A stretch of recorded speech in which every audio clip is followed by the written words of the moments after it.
Joining us now is Miami-based interior designer Katie Gutierrez, co-founder of Errez Design. She's here to talk about designing the hero moment, those statement elements that define a space. Welcome. Thank you. And I feel like you are the hero moment. I'm the hero everywhere I go. Yeah. You really dressed for the occasion and for the topic. I rolled out of bed like this, so I don't know what you mean. I love it. Well, I feel like I knew you coming from a mile away. I was like, there is Katie. Okay, what does this, let's break down the topic for us. When you think of a hero moment, what are we talking about? So I think you can define hero moment in a lot of different ways. What we like to do is define hero rooms.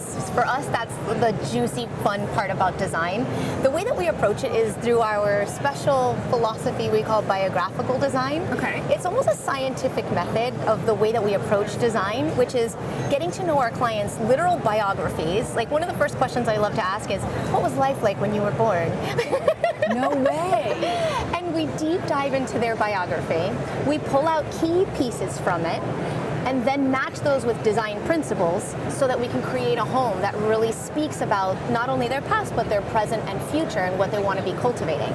So the way that we do hero spaces in a house is by defining and deciding what is the sort of hierarchy in a person, or, you know, everybody's multifaceted. Sure. So it's like, what facet of you are we really wanting to celebrate? And then we design a room that's the hero that celebrates that particular moment. No big deal. This is like much more involved than I thought. I thought you were going to say, oh, well, maybe you start with the light fixture, and that's the hero moment. It is way more methodical. Yeah. Okay, so how do you decide which element should take center stage? If you're approaching, say it's a small space, I don't know, maybe it's a little library, let's say. I don't know, but maybe that's not enough information for you to make up your mind. Well, I think that one of our favorite things is that when we have a client that brings something to us, like I have a client that we're working with right now that is so yummy to work with, and she studied Chinese history in college, and so she is obsessed with Chinese artifacts and Chinese, you know, and you name it. Sure. She's got the thing. And so she brought us this Chinese like room divider panels, and she's like, here, do something with this. And so we had to design, not had to, but we got to design a whole kitchen around these red Chinese room dividers. How did you use them in a kitchen? Yeah, that's a great question, because we were also like, how do we use this in a kitchen? Room or something.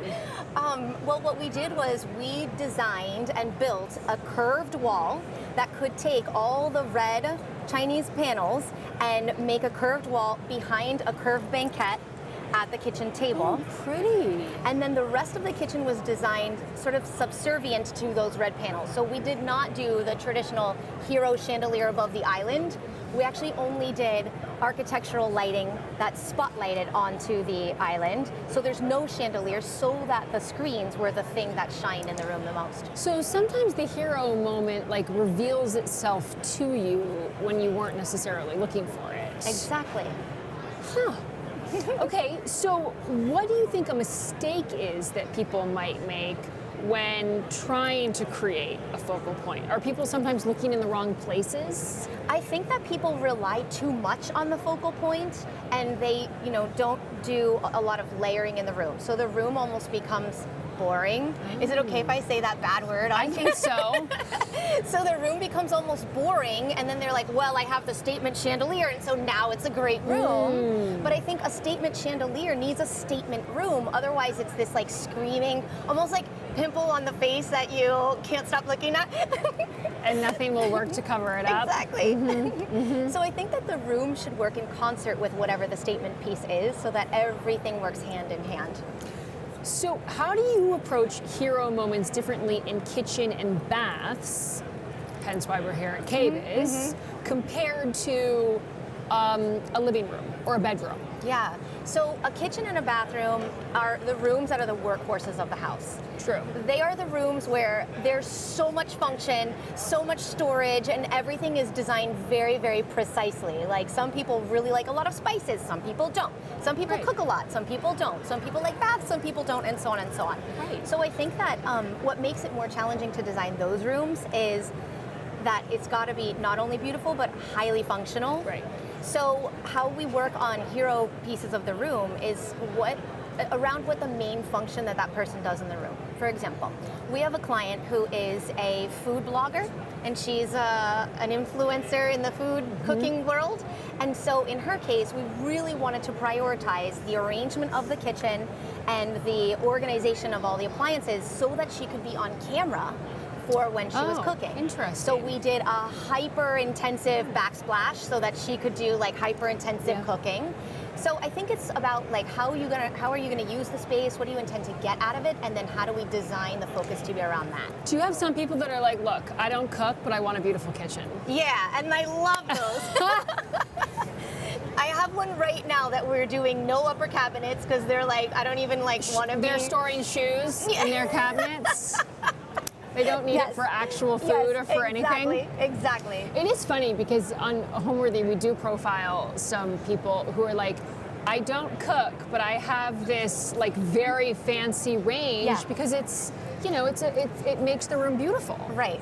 So we've designed a very fancy, expensive kitchen for people that have food delivery service, and every morning their food is delivered, breakfast, lunch, and dinner, every morning delivered to their house already cooked. No way. And they still have a very fancy kitchen, so I think that... Well, but they might want to eat in their very fancy kitchen and be surrounded by beauty. Exactly. Okay, so you clearly thrive in maximalism. Thank you. Which I love. Where do you look for inspiration? Only to Homeworthy. Yeah, okay. That's the only place I go. Well, that is a huge compliment, and I hope you are finding a lot of it there. For sure. But do you ever get in a rut? Do you ever feel like, I don't know, like half glass empty ever kind of moment, and you're like, need to refill your tank? You know, I would say that we're all human, and I think that it's part of the human condition to, you know, have some ups and downs and some bumps in the road and things. One of the things I love about what we do is that we do biographical design. And when I'm sitting down with somebody and they're telling me their life story, I mean, I have CEOs of, you know, Fortune 500 companies crying, telling me a story about their last memory with their father, you know, and it's so enlivening to me to really be able to get to know people on such an intimate level. And I think that that's what energizes me on every project, to deliver excellence to those people, because they've shared so intimately with me that I want to honor their life. I want to honor who they are. And so that is an energy fuel that just lasts a long time. That's amazing. So basically the answer is no, and you never run out of inspiration. Well, I don't know. If you ask my husband and my son, they might give you a different answer. That's so funny. Maximalism, I think, can feel intimidating for some people. They're like, oh, I can't do this. This is too much color. This is too much pattern. How do you sort of get past that hurdle and show them that they can, you know, lean into a colorful palette if they want to? I mean, is it like part psychology?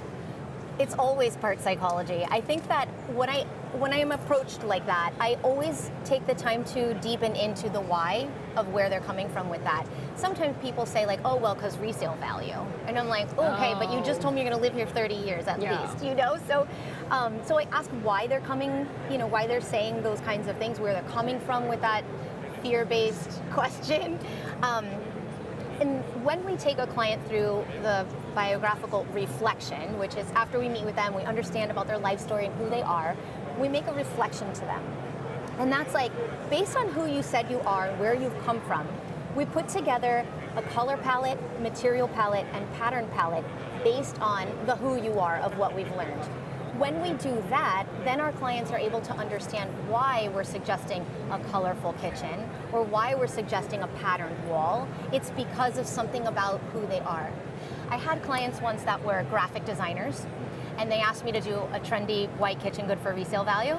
I'm like, wait, you're experts in color and pattern and you're asking for an all-white kitchen? What did you do? Didn't make sense to me. So we did a floor-to-ceiling, wall-to-wall, flat cabinet doors all painted in chalkboard. Oh, cool. So that when they come to the kitchen, they can draw things on the cabinet. And they drew a kitchen cabinet on top of the kitchen cabinet, which is so cool. And also they would do their grocery list, like instead of writing cheese, they would draw cheese. Oh. And then they would draw all these pictures of what they wanted to buy at the grocery store. That's cool. And their little kid was drawing things at the bottom of the cabinet. And that's when I felt like, see, this is important. It's important that we don't just do, you know, sterile environments, that environments live and contribute to the way that we live in our house. Do your clients ever push you sometimes in ways that you weren't anticipating? Never. All the time. All the time. All the time. All the time. For sure. You're like never. All the time. And that's what I love about this job is it never gets boring, right? Because every client asks for something new, something I've never experienced before. And I love that because it really stretches me all the time. Well, speaking of stretching, you've got an exciting new venture that's happening. Oh, do mention. Okay, tell me about your new retail showroom that's in Coral Gables. I love Coral Gables. Me too. So rich with culture and I'm wondering why I live in New York City right about now. You know, it's like snowy and 30 Yeah, it and was it's like like 4 85 degrees there the other day, in wasn't it? Miami. Yes, it was. No, but I love Coral Gables, but tell us about this Yeah. retail showroom. Thank you. So it's called Maison Mischief. Which I love the name. Me too. It's so fun. So our clients come to us for color and pattern, as you come to know. And what we found in designing these colorful and patterned homes is that it's actually hard to find colorful, patterned, playful things in the Really? world. Yeah, you can't imagine that, right? So the most of the retail environments are lots of beige, gray, tone on tones of whites, and it's hard to find the pink sofa or the patterned chair. Oh, I love a pink sofa. Same, but where do you get that unless you custom make right, it? that's true. Yeah. So what we have found is that our clients are the mischievous bunch. They're the ones that are willing to break outside of the beige norm and have a pink sofa in a pink room. And so we consider this our like mischievous club for the mischievous group of people.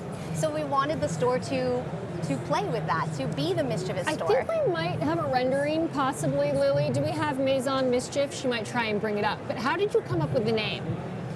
So we wanted to honor the mischievous bunch. Wait, okay, here it is. Yeah. I love the pink cake plate. It's what would made out be- of blown glass. What would be your hero moment here? The coffee tables. So my husband Ruben, who Really? is my business partner, designed these tables, and they are a candy lacquered top with colorful lucite legs. That's cool. And so the bottom of it is crystally and sparkly with color, while the top is also colorful, and very glossy. So together, the light play with the color is incredible. That's our for sure hero piece. Look at the bookshelves, though. Oh, they're too much fun. And the way you lit them. Okay, you know what else I love? I love fabric sort of paneling that you can sort of pull closed and Yeah. open. Yeah. It's like heavy velvet. That sort of looks like heavy velvet. I mean, I know it's a rendering. Yeah. But I love a peach color. Yeah, then you have to come to the store because we've got a lot of peach. It's so much fun. And we're pairing that with lighting that we have custom made in Spain just for us. And it's all made out of tassels. So all the lighting... Oh, was that what we just saw Yes, there? yes.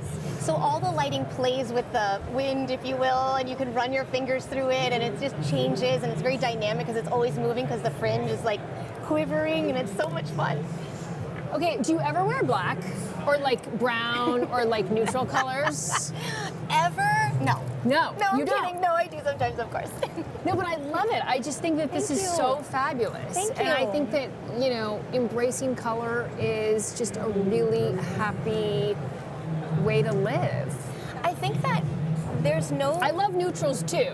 But like Don't get me wrong. I have a pink living room. Oh, hey, five it! I have it's not like hot pink. I mean, Okay. it's a blushy pink. But Okay, we've painted I'll the check for it on entire, Homeworthy. Yes, we did do a Homeworthy tour. I'll check for it. But I don't know. All I knew was that I wanted a pink living room. Where And did it that was- come from? I don't know. I don't know. Just But you just knew was it in a your gut? feeling. And I had to figure out the right pink because I didn't think my husband would really like want to live in a pink room, but he loves it. He loves it because it feels Yeah. cozy and Yeah, warm. yeah. And well, I think that there's no human being that I've ever met that has had a vanilla life. You know, there's life is filled with adventure and ups and downs and hardships and easy things and fun things and, you know, sad times and happy times. And I think that a sterile home, in my opinion, a sterile home that is all bland, all beige, all white, doesn't reflect the texture of life that is juicy. Oh, that's a good way of putting it. You're so good. You are so good, Katie. Thank you for sharing all of your insights. That you are a ray of sunshine. I've loved learning about the hero moment. Thank you. Have fun walking the showroom floor and going on a treasure hunt to find new feel things like for your clients. Every aisle, I need a cookie. Oh, I could use a cookie. I know, you've got to stop at the vendors who have like the bowls of candy. I always do. I know. All right, thank you so much. Thank It was you. such a treat to talk to you.